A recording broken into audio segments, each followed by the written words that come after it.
सभापति महोदया, मैं आपका बहुत धन्यवाद देना चाहता हूं कि आपने मुझे बजट 2024-2025 में बोलने का मुझे मौका दिया है। इस सरकार का लगातार ये 11वां बजट है। 11वें बजट के बाद भी नाउम्मीदगी दिखाई दे रही है और सरकार में हैं तो सरकार के लोग तो अच्छी बात करेंगे ही। न केवल नाउम्मीदगी दिखाई दे रही है बल्कि जो चेहरों पे खुशी होनी चाहिए थी सरकार बनने के बाद, वो चेहरों पे उतनी खुशी नहीं दिखाई दी। बिल्कुल खुशी नहीं। ये 11वें बजट में बेरोजगारों के लिए, युवाओं के लिए, गांवों के लिए और उनकी तकलीफ परेशानी का जो मुद्दा है वो 9-2-11 दिखाई दे रहा है मुझे। महंगाई में घर चलाना, बच्चों को पढ़ाना और घर के बड़े बुजुर्गों की दवा इलाज से लेकर के महंगाई का जो सामना करना पड़ रहा है, ये बातें परिवार वाले बखूबी जानते हैं।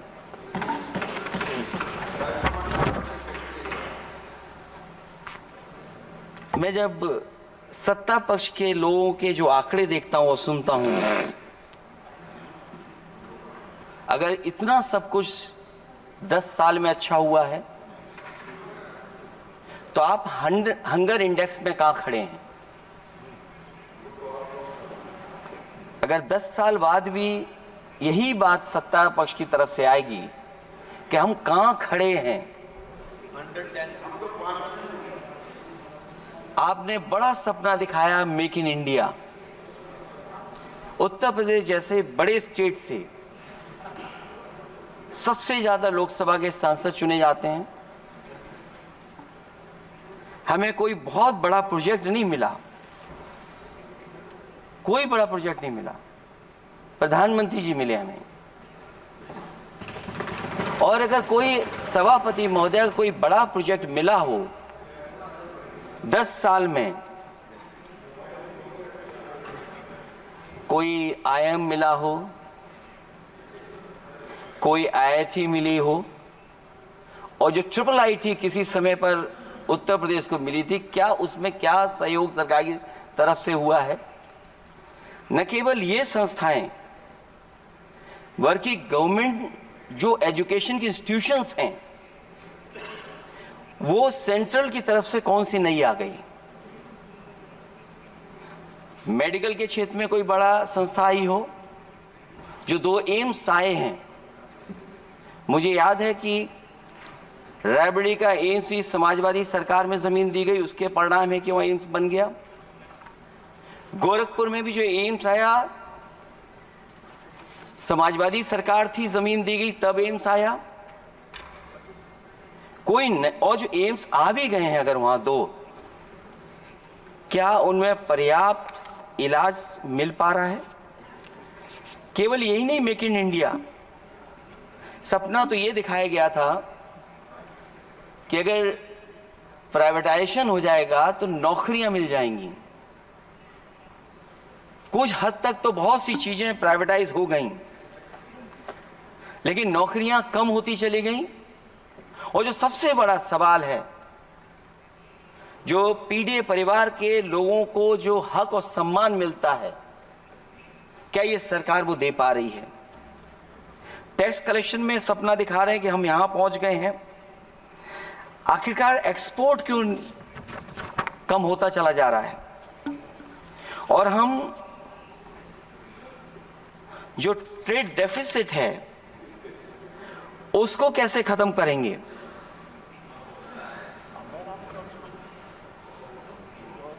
दस साल में अगर हम वहीं के वहीं खड़े हैं और कोई ऐसा कुछ न दिख रहा हो और परिणाम जो रिजल्ट आए हैं यूपी के, उसमें दिखाई दे रहा है कि आपने कितना काम किया है।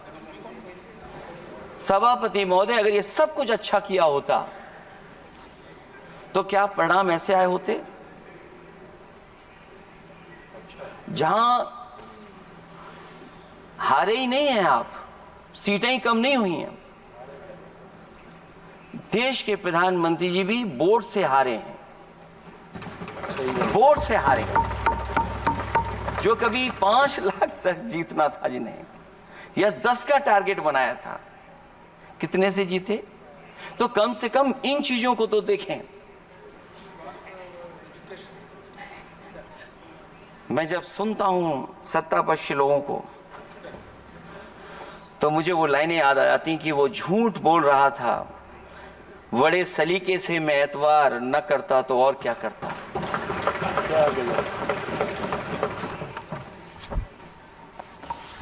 मुझे याद है कि देश के प्रधानमंत्री जी ने जनकपुर में एक झंडा दिखाया था और उस बस में 35 लोग बैठ करके अयोध्या आए थे। सभापति महोदय, उस समय भी मैंने मांग की थी कि जहां से जनकपुर से यात्रा शुरू हो रही है और अयोध्या तक बस से लोग आएंगे तो पता नहीं कितने घंटों में आएंगे। मैंने मांग की थी कि वहां से लेकर के अयोध्या तक एक्सप्रेसवे बनना चाहिए कि कम से कम जो जनकपुर से आए और अयोध्या दर्शन करने आ रहे हैं और बस से आ रहे हैं, कम से कम उनकी तकलीफ परेशानी तो कम होती। जो आप कहते हैं कि एफडीआई बहुत आया है, मैं अभी सुन रहा था, कहा कि टेलीफोन बनने लगे। टेलीफोन बन नहीं रहे हैं, मोबाइल बन नहीं रहे हैं। वो समाजवादी पार्टी के समय पर नोएडा में जो इंडस्ट्रियल पॉलिसी थी, इलेक्ट्रॉनिक पॉलिसी थी, उसके तहत आई थी। वो इंडस्ट्री जितनी आई है उस समय उस पॉलिसी के तहत आई और बन नहीं रहा है, मेक इन इंडिया नहीं हो रहा है। लेकिन जमीन किसने दी है? जमीन किसने दी थी उन लोगों को? बिना जमीन पर हवा में बना दो तो मैं आपका धन्यवाद दूंगा। उस पॉलिसी के तहत वो झूठ बोल रहा था बड़े सलीके से। आप कह रहे हैं कि एफडीआई लाए हैं हम लोग। एफडीआई, अगर पूरे देश का हम एफडीआई देखें तो उत्तर प्रदेश को कितना एफडीआई मिला है? सभापति महोदय, अगर 1% से ज्यादा भी एफडीआई उत्तर प्रदेश को मिला हो तो बताइएगा आप। जो प्रोजेक्ट डिले हो रहे हैं, जिसकी वजह से कॉस्ट ओवररन हो रही है, उसका जिम्मेदार सभापति महोदय कौन है? डबल इंजन की सरकार है। लखनऊ में भी सरकार आपकी है, दिल्ली में भी सरकार आपकी है। आखिरकार ऐसा क्यों हो रहा है? और आज ही जब सदन में सभापति महोदय हम लोग आए हैं तो एक और रेल एक्सीडेंट की खबर सुनी है। जब से ये सरकार आई है, रेल एक्सीडेंट्स और पेपर लीक में कंपटीशन चल रहा है कि कौन आगे जाएगा।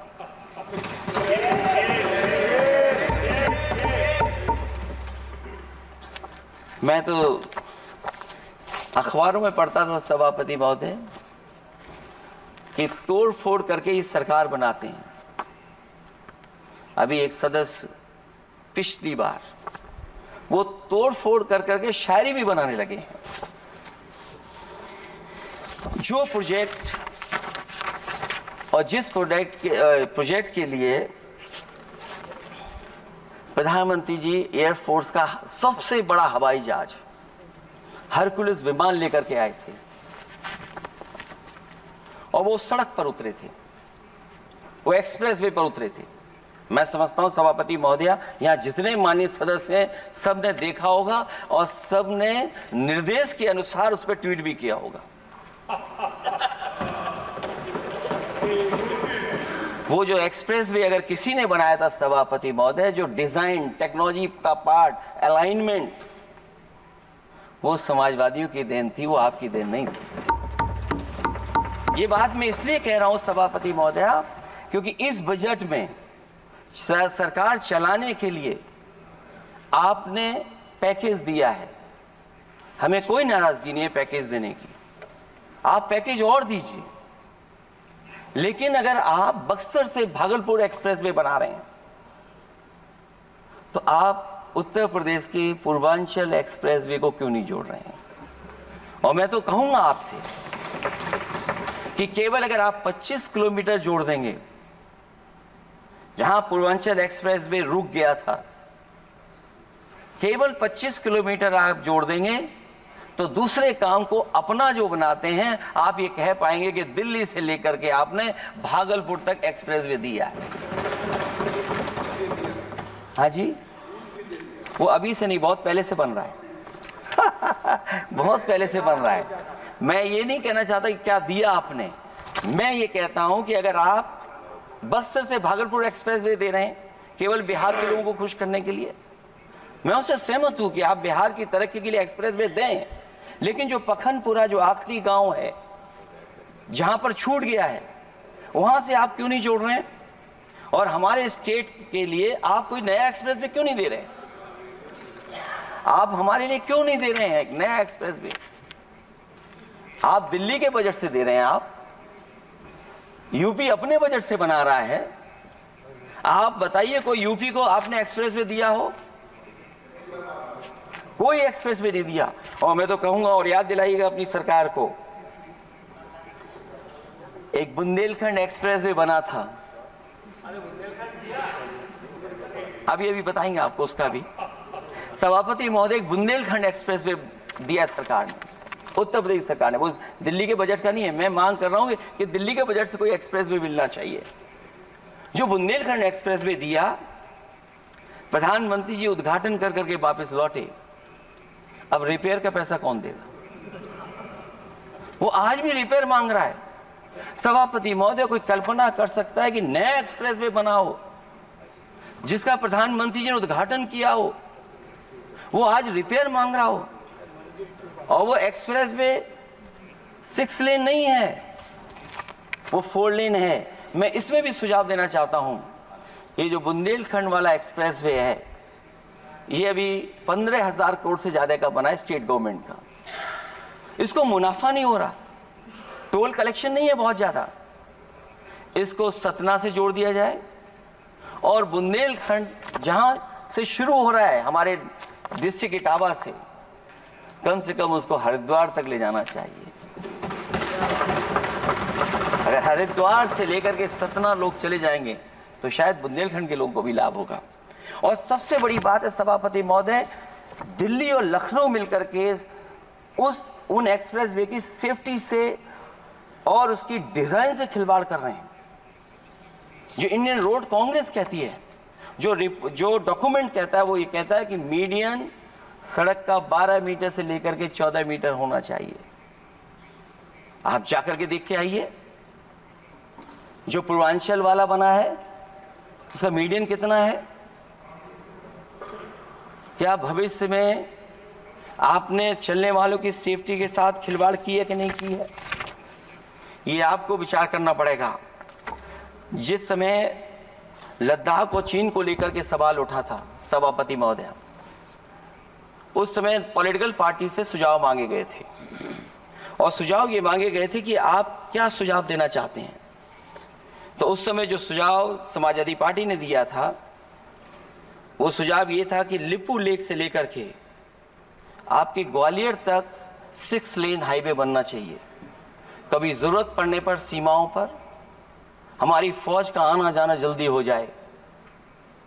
और मुझे याद है, जो अखबारों में मैंने पढ़ा था, सरकार ने उसको स्वीकार कर लिया था कि 6 लेन हाईवे बनेगा वो। लेकिन जब टेंडर की बात आई तो सुनने में आया कि वो 4 लेन बनने जा रहा है। और अभी जब वो काम हो रहा है, जब काम मैंने दोबारा उसको देखा तो पता लगा कि डबल लेन पेव शोल्डर बन रहा है। सोचिए, कहां 6 लेन बनाने की बात थी, आप डबल लेन पेव शोल्डर बना रहे हैं। और पता नहीं कौन उस हाईवे को डिजाइन किसने किया है डिजाइन, कि जितने भी कस्बे उसके आसपास पड़ रहे हैं, कस्बे वाले अब नाला कहां से बनाएं, घर ऊंचा करें कि सड़क को तोड़ें। बहुत सारे कस्बों को वो समस्या के संकट में डाल दिया है सरकार ने।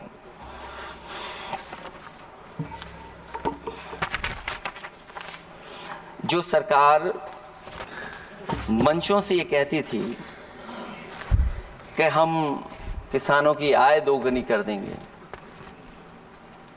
आज तो 11 साल हो गए सरकार को। किसान की आय दोगुनी हो गई क्या सरकार बताए? और अभी मैं बहुत सारे माननीय सदस्यों को जब सुनता हूं तो वो कहते हैं कि हम एमएसपी दे रहे हैं। अगर आप एमएसपी दे रहे हैं तो उसकी कानूनी गारंटी क्यों नहीं दे रहे हैं? आप कानूनी गारंटी दीजिए। और फिर कई बार सुनने को मिलता है कि हॉर्टिकल्चर क्रॉप्स के लिए आप क्या कर रहे हैं, उसके एमएसपी की कब तैयारी करेंगे आप? और फिर आय दोगुनी में आप कितना देंगे किसान को? जो पिछले बार बजट में कहा गया था कि एग्रीकल्चर इंफ्रास्ट्रक्चर के लिए 1 लाख करोड़ देश को मिलेगा। अगर 1 लाख करोड़ देश को मिला होगा एग्रीकल्चर इंफ्रास्ट्रक्चर को, तो कम से कम यूपी का शेयर कुछ तो रहा होगा। सभापति महोदय, सरकार ने अगर एक भी मंडी बनाई हो तो बता दें।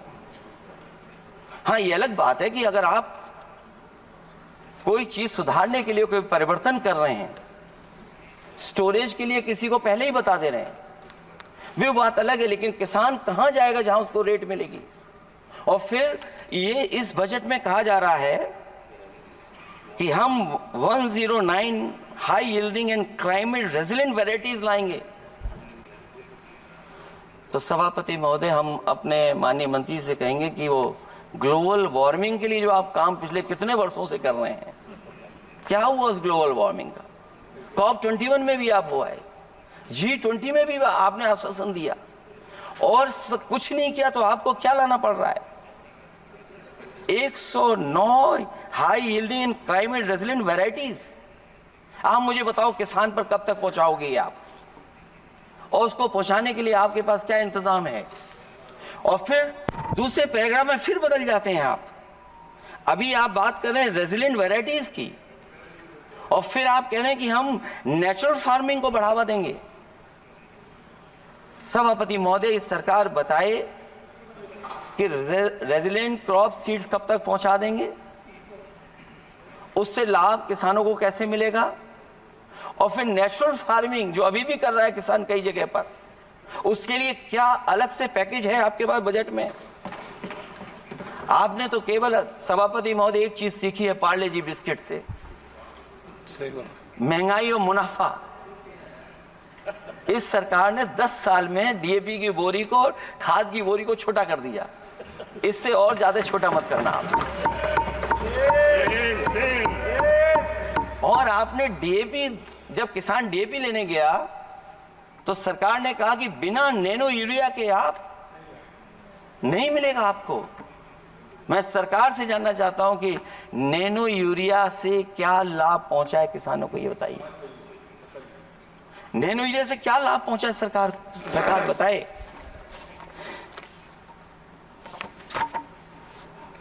हमारे यहां बड़े बड़े आयोजन हुए सभापति महोदय, इन्वेस्टमेंट मीट के बड़े बड़े आयोजन हुए इन्वेस्टमेंट मीट के, और 5 लाख करोड़ के एमओयू साइन हो गए। 5 लाख करोड़ के। मैं ये सभापति महोदय, बजट हमारी क्या मदद कर रहा है उत्तर प्रदेश के उद्योग लाने के लिए? और ऐसे आयोजन हुए जिसमें देश के प्रधानमंत्री आए, देश के राष्ट्रपति आए, और देश के जितने बड़े उद्योगपति सब आए थे। लेकिन आज यूपी को क्या मिला वहां पर? किसानों के लिए एग्रीकल्चर सेक्टर में बड़े बड़े एमओयू हुए, लेकिन आज जमीन पर कुछ नहीं दिखाई दे रहा है। मुझे याद है समाजवादी सरकार में, क्योंकि देश का सबसे ज्यादा उत्पादन दूध का अगर कहीं हो रहा है तो उत्तर प्रदेश में हो रहा है, और उस उत्पादन को बढ़ावा देने के लिए और इन्वेस्टमेंट लाने के लिए उस समय की सरकार ने फैसला लिया कि अगर बाहर से भी कोई डेयरी या डेयरी प्लांट लगाना चाहेगा तो उसमें सरकार सहयोग करेगी। और परिणाम यह हुआ कि गुजरात की 3 अमूल प्लांट लग गए यूपी में। तो मैंने उद्घाटन किए, एक डेयरी से हुआ तो देश के प्रधानमंत्री जी ने किया। लेकिन उसके बाद कोई नया प्लांट आया हो तो बता दें। जो अमूल से पुरानी संस्था है, क्या उसका सहयोग कुछ करेंगे आप लोग? क्या आप पराग का सहयोग करेंगे कुछ? न केवल दूध उत्पादन में उत्तर प्रदेश आगे है, बल्कि चीनी में और गन्ने की पैदावार में भी कभी आगे कभी पीछे होता है। किसानों को भरोसा दिलाया गया था कि उनकी भी आय दोगुनी हो जाएगी, उनको भी बहुत सुविधाएं दी जाएंगी, बिजली फ्री दी जाएगी। सभापति महोदया उन्हें फ्री बिजली नहीं दी सका। यह आश्वासन था आपका। और आज अगर उत्तर प्रदेश पिछड़ इसलिए रहा है क्योंकि सबसे महंगी बिजली अगर कहीं कोई पा रहा है तो उत्तर प्रदेश पा रहा है। और मुझे याद है, क्योंकि बात ये मुझे इसलिए कहना चाहिए, बीजेपी के एक विधायक जो सबसे बुजुर्ग थे, वो देश के प्रधानमंत्री जी के क्षेत्र में बिजली 24 घंटे आए, उसके लिए वो धरने पे बैठ गए थे। वहां के अधिकारियों ने कहा कि बुजुर्ग हैं, इनका स्वास्थ्य बेहतर नहीं है, इनका धरना आप उठवा दीजिए। मैंने सभापति महोदय उनको बुलाया, मैंने उनकी बात सुनी। उन्होंने कहा कि प्रधानमंत्री जी के क्षेत्र में 24 घंटे बिजली होनी चाहिए। उसी दिन मैंने फैसला ले लिया कि प्रधानमंत्री के क्षेत्र में 24 घंटे रहेगी बिजली। और मैंने उससे मांग की सभापति महोदय कि उत्तर प्रदेश देश के प्रधानमंत्री को बनाने में सबसे बड़ा सहयोग किया है, इसका कम से कम बिजली का कोटा तो बढ़ जाए यूपी का। वो 8 साल हो गए, उत्तर प्रदेश ने देश के प्रधानमंत्री को तो दे दिया, लेकिन अभी तक बिजली का कोटा नहीं बढ़ा। हमें उम्मीद है 11 शुभ होता है, इस 11वें बजट में कुछ तो सुविधाएं ऐसी उत्तर प्रदेश को दी जाएंगी जिससे वहां के लोगों को लाभ पहुंचे, मदद पहुंचे।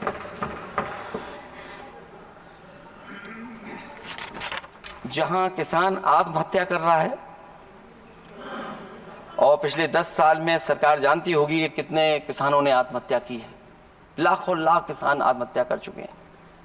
जहां किसान तकलीफ और परेशानी में है, वहीं सबसे ज्यादा अगर संकट किसी चीज पर आया तो वो नौकरी पर आया है, रोजगार पे आया है। जब सरकार का बजट मैं पढ़ता हूं तो जो स्कीम्स लाई जा रही हैं उसमें, क्या ये स्कीम नौजवान को पक्की नौकरी दिलाएगी? क्या इन स्कीम से 5,000 रुपए देकर के आप नौजवान का भविष्य बनाना चाहते हैं? आप क्या दे रहे हैं आप? और मुझे तो ये लगता है कि जो वर्क फोर्स आप बना रहे हैं ट्रेनिंग देकर के सरकार के पैसे से, अंतोगत्वा इनको भी एक्सप्लॉइट वही लोग करेंगे, उद्योगपति। आखिरकार जब इतनी टेक्निकल, इतनी ट्रेन फोर्स होगी, तो आप ये मुझे बताइए कि उसके भविष्य क्या होगा। अगर इतने बड़े पैमाने पे आप ट्रेनिंग करा रहे हो, सरकार का बजट उसमें खर्च हो रहा है, तो सभापति महोदय उनका भविष्य क्या होगा 5 साल के बाद? और जो अग्निवीर वाली नौकरी है, सभापति महोदया, कोई भी नौजवान जो फौज के लिए तैयारी करता है वो कभी स्वीकार नहीं कर सकता। जब पहली बार ये स्कीम आई थी अग्निवीर, उस समय बड़े बड़े उद्योगपतियों से ट्वीट कराया गया था कि अग्निवीर से अच्छी कोई योजना नहीं है, इनको हम नौकरी दे देंगे, हम अपने यहां रख लेंगे। और शायद सरकार में बैठे लोगों को ये बात याद होगी, क्योंकि सरकार खुद स्वीकार करती है स्कीम ठीक नहीं है, तभी वो अपनी अपनी सरकारों से कह रहे हैं कि अग्निवीर वाले जो लौट करके आएंगे उन्हें कोटा दीजिए, आप नौकरी दीजिए।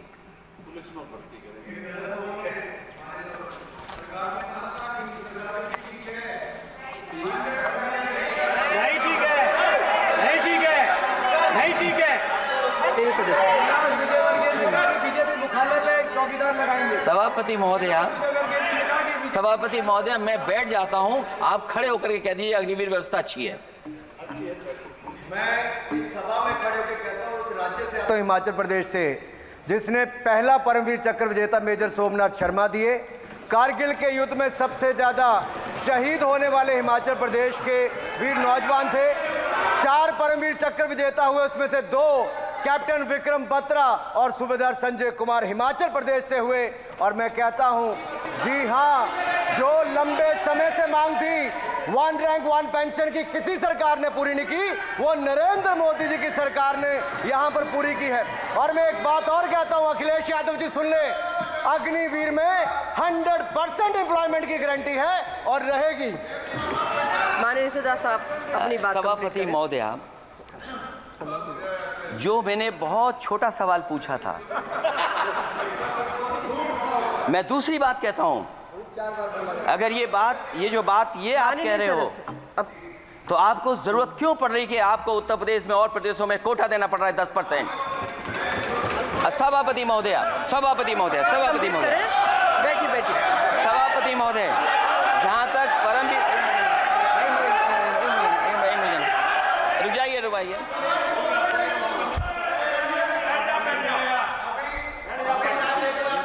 अरे सुनिए दो।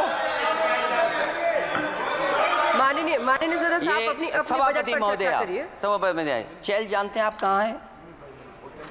चैल जानते हैं आप कहाँ हैं? कभी गए हो मिलिट्री स्कूल में? मैं खुद मिलिट्री स्कूल का पढ़ा हूँ। और आप परमवीर चक्र की बात कर रहे हो, तो हम भी तमाम नाम गिना सकते हैं। माननीय सदस्य से मैं आग्रह कर रही हूँ, आपस में चर्चा न करें। ये सभापति महोदय, ये सभापति महोदय, जी 1 मिनट से भी कम,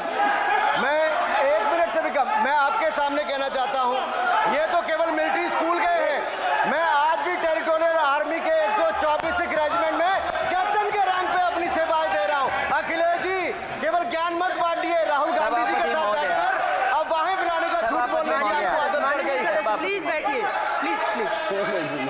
माननीय सदस्य से मैं आग्रह कर रही हूं, आप अपनी बजट पर चर्चा करें। सभापति महोदय, आपका समय पूरा हो गया है, मैं प्लीज कंप्लीट करिए। सभापति महोदय, मैं इसलिए नहीं कह रहा, मैं क्या बात कहना चाहता हूँ, शायद मंत्री जी नहीं रहे इसलिए तकलीफ परेशानी ज्यादा है।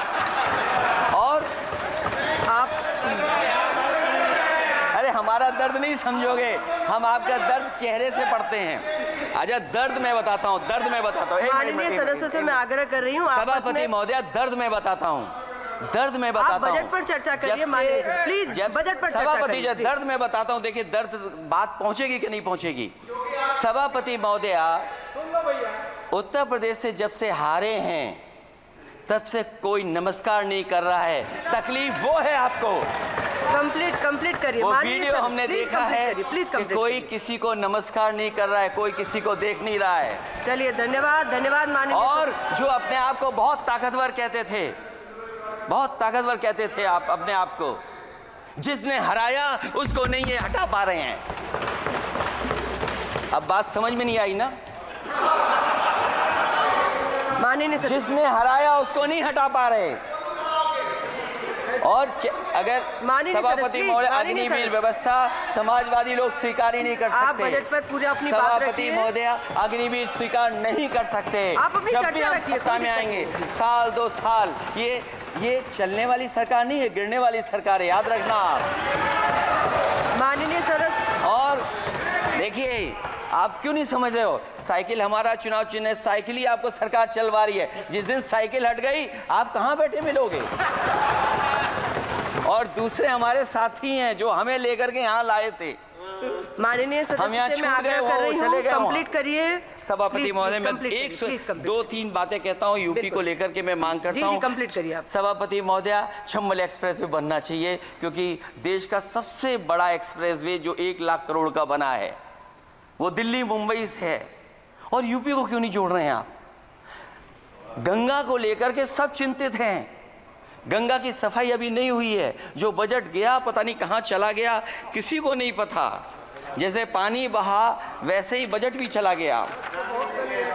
दूसरा, क्योंकि मंत्री जी बैठे हैं, वो जानते होंगे मंत्री जी कि देश की सबसे अच्छी लाइन सफारी बनी है इटावा में, और उस लाइन सफारी को बनाने में हम लोगों को बहुत समय लगा, क्योंकि एक लाइन सफारी, एनिमल सफारी अगर बननी हो उसको बनाने में बहुत टाइम लगता है, बहुत जगह से परमिशंस लेनी पड़ती हैं। हम लोगों को परमिशंस नहीं मिली, और क्योंकि वो प्रोजेक्ट अच्छा है, एशियाटिक लाइन्स की ब्रीडिंग शुरू हो गई वहाँ पर। ये सरकार इसलिए नहीं शुरू करना चाहती है क्योंकि वो समाजवादियों ने बनाई है। पहली बार देश में एशियाटिक लाइन्स पैदा हो रहे हैं।